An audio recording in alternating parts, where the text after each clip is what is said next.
જે તમને ઉઘરાવી તમારું પેટ ભરે એ ફોન કરે એટલે ડાયરેક્ટ પોગી જવાનું, દાદાગીરી કરવાનું. સુરત તમારા બાપનું છે, વરાછા તમારા બાપનું છે, સરથાણા તમારા બાપનું છે. સાલા લુખ્ખાઓ ગાડીઓ લઈને નીકળી પડો. જે સલાવો જે ગાડીઓ લઈને જાઓ ને એ અમારા ટેક્સના પૈસામાંથી આવે, એમાં પેટ્રોલ એ અમારા ટેક્સના પૈસામાંથી ભરાય અને અમારા ટેક્સના પૈસા વાપરીને અમને આ જે ચહેરો દેખાડ્યો તે ચહેરાને તમે ઓળખતા હશો. ઘણા બધા એમના વિડીયોઓ છે. એમનું નામ છે મેહુલ મોગરા. આરટીઆઈ એક્ટિવિસ્ટ અને એડવોકેટ છે, પરંતુ લોકો માટે કામ કરતા હોય અને જ્યારે રસ્તા ઉપર ચાલતા હોય અને તેમને જ્યારે પોલીસ જ્યારે દાદાગીરી કરતી હોય છે ત્યારે તેમને પાઠ ભણાવનાર આ વ્યક્તિ છે. આ વ્યક્તિના અનેક વિડીયો અપલોડ છે. પોલીસ કર્મીઓને કાયદાનું ભાન પણ કરાવે છે તેવા વિડીયો તેઓ પોતાની યુટ્યુબ ચેનલમાં અપલોડ પણ કરે છે. તો તેમણે સુરતમાં જે ફિરકી બાબતે જે બબાલ થઈ હતી તે વિશે શું કહ્યું તે પ્રથમ પાણી કરી ખબર ત્યાં સુધીમાં તમે 10% સારા કામ કરો, બાકી 90% ઉઘરાણી તોડ સિવાય બીજો કઈ ધંધો કરતા નથી તમે. તો આ તોડમાંથી તમારું પેટ ભરાતું નથી તો તમારા 500 ના મફતના ફિરકા લેવા પડે છે.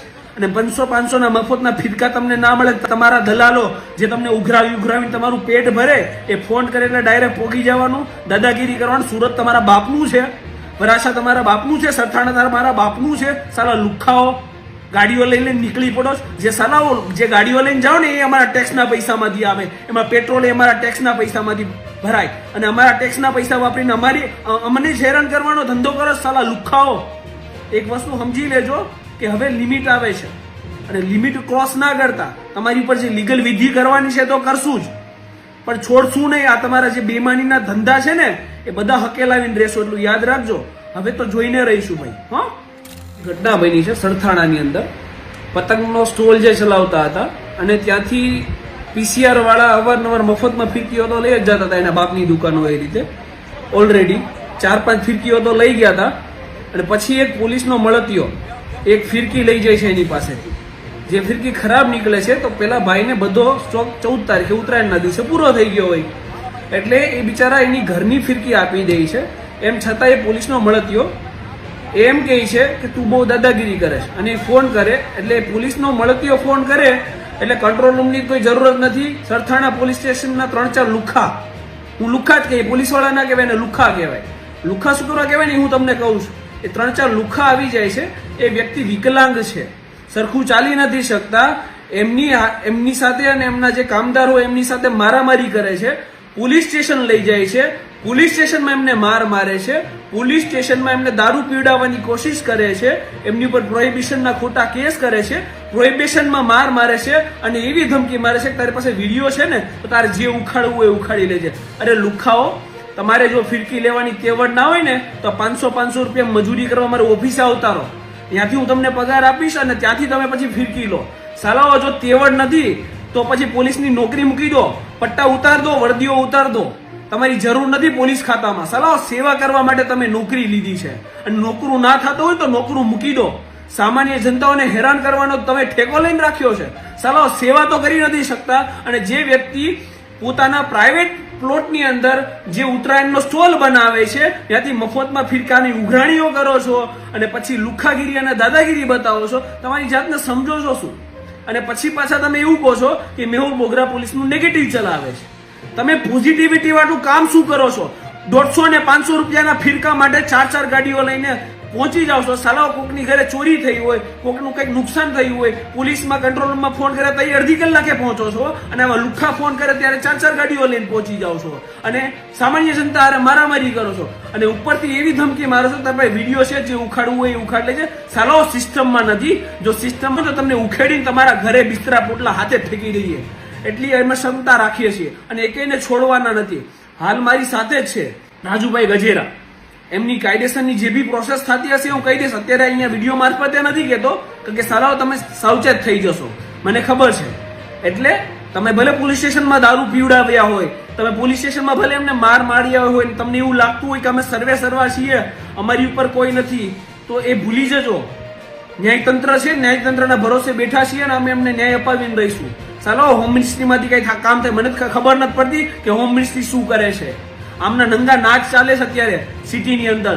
કઈ નહીં કરો તો એક દિવસ તમને તમારા નેતાઓને પકડી પકડીને મારવાના છે, એટલું યાદ રાખજો.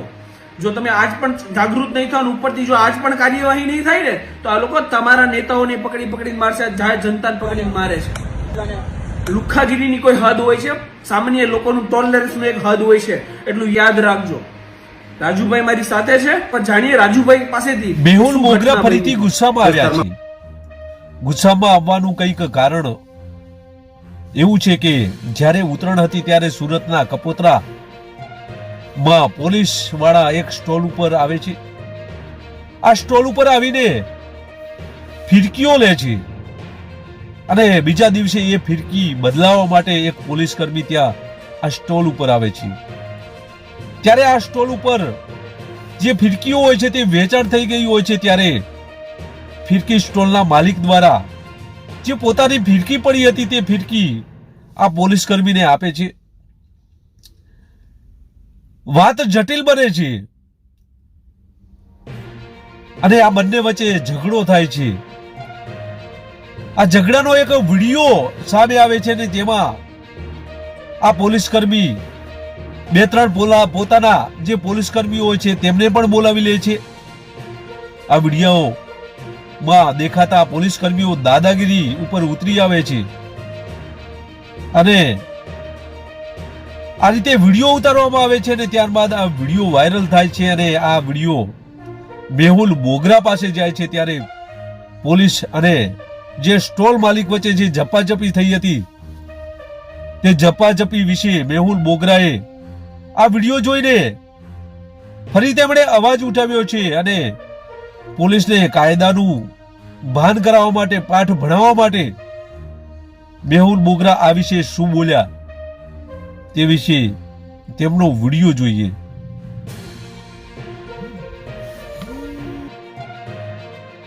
અમને સરકાર એટલો પગાર આપે છે, એટલા તોડપાણી કરી ખબર ત્યાં સુધીમાં તમે 10% સારા કામ કરો, બાકી 90% ઉઘરાણી તોડ સિવાય બીજો કઈ ધંધો કરતા નથી તમે. તો આ તોડમાંથી તમારું પેટ ભરાતું નથી, તો તમારે 500 ના મફતના ફિરકા લેવા પડે છે. અને 500 ના મફતના ફિરકા તમને ના મળે, તમારા દલાલો જે તમને ઉઘરાવી તમારું પેટ ભરે એ ફોન કરે એટલે ડાયરેક્ટ પોગી જવાનું, દાદાગીરી કરવાનું. સુરત તમારા બાપનું છે, વરાછા તમારા બાપનું છે, સરથાણા તમારા બાપનું છે. સાલા લુખ્ખાઓ ગાડીઓ લઈને નીકળી પડો. જે સાલાઓ જે ગાડીઓ લઈને જાઓ ને એ અમારા ટેક્સના પૈસામાંથી આવે, એમાં પેટ્રોલ એ અમારા ટેક્સના પૈસામાંથી ભરાય અને અમારા ટેક્સના પૈસા વાપરીને અમને જ હેરાન કરવાનો ધંધો કરો સાલા લુખ્ખાઓ. એક વસ્તુ સમજી લેજો કે હવે લિમિટ આવે છે અને લિમિટ ક્રોસ ના કરતા. તમારી ઉપર જે લીગલ વિધિ કરવાની છે તો કરશું જ, પણ છોડશું નહીં. આ તમારા જે બેમાનીના ધંધા છે ને એ બધા હકેલાવીને રહેશો, એટલું યાદ રાખજો. હવે તો જોઈને રહીશું ભાઈ. હા, ઘટના બની છે સરથાણાની અંદર. પતંગનો સ્ટોલ જે ચલાવતા હતા અને ત્યાંથી પીસીઆર વાળા અવારનવાર મફતમાં ફિરકીઓ તો લઈ જ જતા હતા, એના બાપની દુકાન હોય એ રીતે.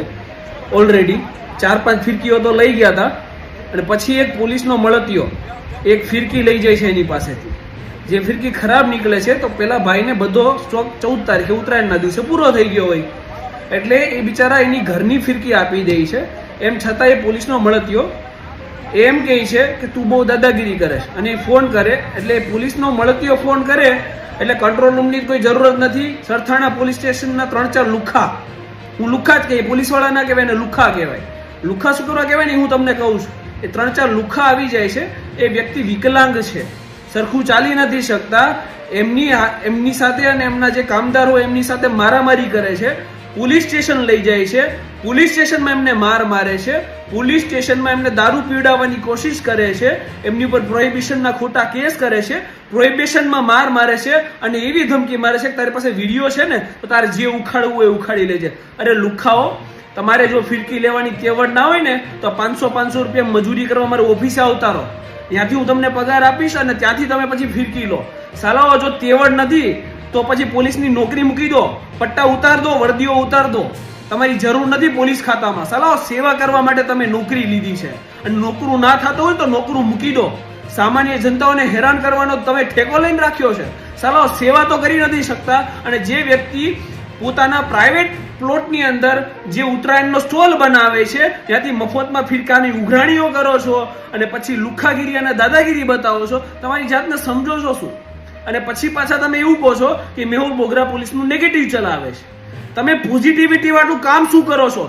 150 ને 500 રૂપિયાના ફિરકા માટે 4 ગાડીઓ લઈને પહોંચી જાવ છો. સાલાઓ કોકની ઘરે ચોરી થઈ હોય, કોકનું કંઈક નુકસાન થયું હોય, પોલીસમાં કંટ્રોલ રૂમમાં ફોન કરે તો અડધી કલાકે પહોંચો છો અને આવા લુખ્ખા ફોન કરે ત્યારે 4 ગાડીઓ લઈને પહોંચી જાવ છો અને સામાન્ય જનતા હારે મારામારી કરો છો અને ઉપરથી એવી ધમકી મારો છો કે ભાઈ વિડીયો છે જે ઉખાડવું હોય એ ઉખાડ લેજે.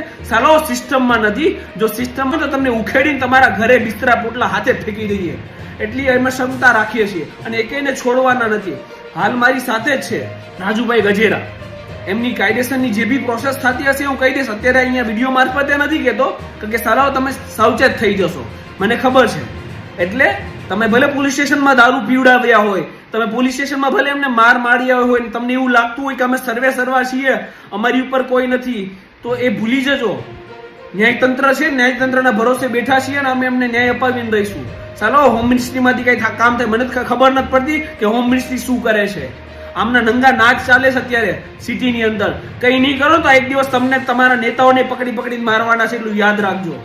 જો તમે આજ પણ જાગૃત નહીં થાવ ઉપરથી જો આજ પણ કાર્યવાહી નહીં થાય ને તો આ લોકો તમારા નેતાઓને પકડીને મારશે, જાહેર જનતાને પકડીને મારે છે. લુખ્ખાગીરીની કોઈ હદ હોય છે, સામાન્ય લોકોનું ટોલરન્સનું એક હદ હોય છે, એટલું યાદ રાખજો. રાજુભાઈ મારી સાથે છે, પણ જાણીએ રાજુભાઈ પાસેથી કે શું ઘટના બની હતી.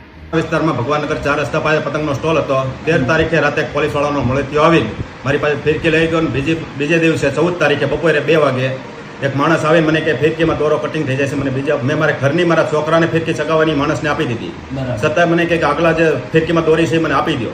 મેં કીધું એ ભાઈ ન નીકળે, તમે આપું છું લઈ જાઓ, મારે પૈસા નથી જોતા. તો એમને કોઈ માણસને ફોન કર્યો અને 3 જણા પોલીસ વાળા 2 વ્હીલ લઈને આવ્યા અને અમારી સાથે દાદાગીરી કરી, અમને માર્યા અને મને અને મારો માણસ જે સ્ટોલ પર કામ કરતો હતો એમને લઈ ગયા પોલીસ સ્ટેશન. ત્યાં જઈને મને વાળ પકડીને ધસડીને ઓફિસમાં લઈ ગયા અને અંદર જઈને મને ટીકા પાટુનો માર મારવામાં આવ્યો અને મા બેન સામે ગાળો આપી.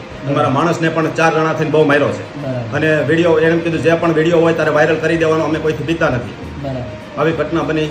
ઓકે. અને તમારે વિકલાંગતા છે ને? હા, હું અપંગ છું, છતાં મને અહીંયા રોડ જાહેરમાં જ માર્યો હતો. બરાબર છે. અને તમારી પાસેથી ફિરકાઓ લઈ જાય છે? 7-8 ફિરકા લઈ ગયા. રાતે PCR વાળા આવ્યા હતા, બધા કોઈ ફિરકા લઈ ગયા છે બધા, અને કોઈ પાસે પૈસા કોઈ આપ્યા નથી. અને તમને માર મારવામાં આવ્યો ભાઈ? હા, મને માર મારવામાં આવ્યો. ઓકે. કેટલો માર મારવામાં આવ્યો તમને? બહુ લાફા ચપાટું બહુ મારી, વાળ પકડીને મારો, પછી ગાળો દીધી. ઓકે. પોલીસ સ્ટેશનમાં તમારી સાથે કઈ કરવામાં આવ્યું? પોલીસ સ્ટેશનમાં શું? હા, પોલીસ સ્ટેશનમાં મને સાઈડમાં બેસાડી અને ઓલો અઠ્ઠા જેવું આપણે ખોખા જેવું હતું, બરોબર, આપણે ફ્રૂટી ટાઈપ, એ મને પરાણે જબરદસ્તીથી પીવડાવ્યું. બરાબર. પછી મને મશીન વડે ફૂંક મરાવે. બરાબર. એટલે તમને દારૂ પીવડાવ્યો ટૂંકમાં? પીવડાવ્યો. દારૂ પીવડાવી અને પછી દારૂનો ખોટા કેસ બનાવ્યા તમારી પર. બળજબરીથી બહુ માર્યો. પછી મને કે પી ન કરી કે હજી મારશું. હું ડરી ગયો. ડરીને પછી મેં પીધું. બરોબર. કડવું લાગ્યું એટલે મેં જેમ ફામ ઓલું કરી નાખ્યું. તો પછી એને મશીન વડે મોઢામાં મૂકીને મને કે આમાં ફૂંક માર, કે તારી ઉપર કે કેસ બનાવી નાખો છે ને તને છોડવામાં નહીં આવે.